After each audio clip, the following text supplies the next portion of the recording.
I speak now to Adel Dashela, a researcher at the Sana'a Center for Strategic Studies. Thanks so much for your time. From your assessment of the situation, how close is Yemen to full-scale civil war once more? Thank you for having me. I think right now the 22 truce has effectively ended. The situation has become more difficult because of the Houthis' attacks on international shipping in the Red Sea and the Gulf of Aden, as well as their military escalations against Saudi Arabia and the Yemeni government. We have also seen increased military activities by Houthis on several fronts, especially in Ma'rib, Ta'iz, Al-Hudaydah and Al-Bayda. So I think right now the situations in Yemen are more difficult, and we can see more military escalations if we cannot reach a political solution. But it seems very difficult to implement any kind of political solutions based on the situations right now. So on Friday, a defense pact signed between Saudi Arabia, Pakistan and Turkey. We know that Saudi Arabia supports the government of Yemen against the Houthis. In terms of the agreements of that pact, could we see Turkey and Pakistan have to step in and support Saudi Arabia?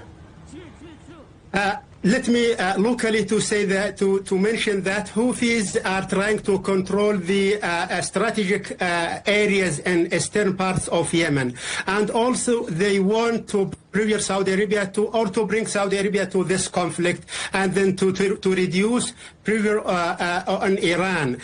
And I think the Mecca joint defense agreement between Saudi Arabia, Pakistan and Turkey could strengthen regional deterrence.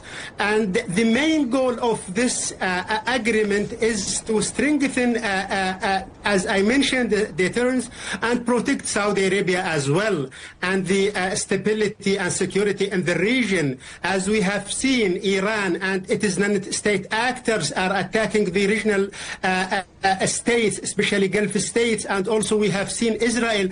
So I think this is a very important military agreement between these regional Islamic powers, but keep in mind that Saudis don't need any military support from this regional power right now.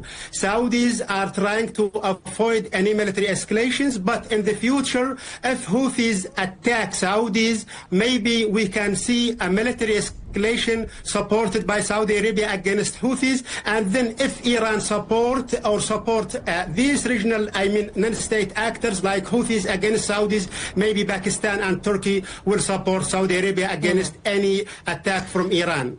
Of course, it's not the only flashpoint in the region. Iran and the Houthis are allies. Both have power over two very strategic waterways. How high do you put the risk that these separate conflicts are going to escalate and join up? I think there are many or three main scenarios. Number one, we can see, for example, a wider war against Houthis with support of Saudi Arabia and some regional powers. Secondly, we can see limited military operations against Houthis, and maybe, and I hope will not happen, maybe we can see a regional conflict between Saudi Arabia and Iran, and in this, if this happens, and then maybe Yemen will pay the price, and we don't want to see situations like this. I mean, the situations in the middle and in the region are very difficult, and right now Houthis are trying to escalate more and more against Saudis and regional powers, maybe against other states in the region.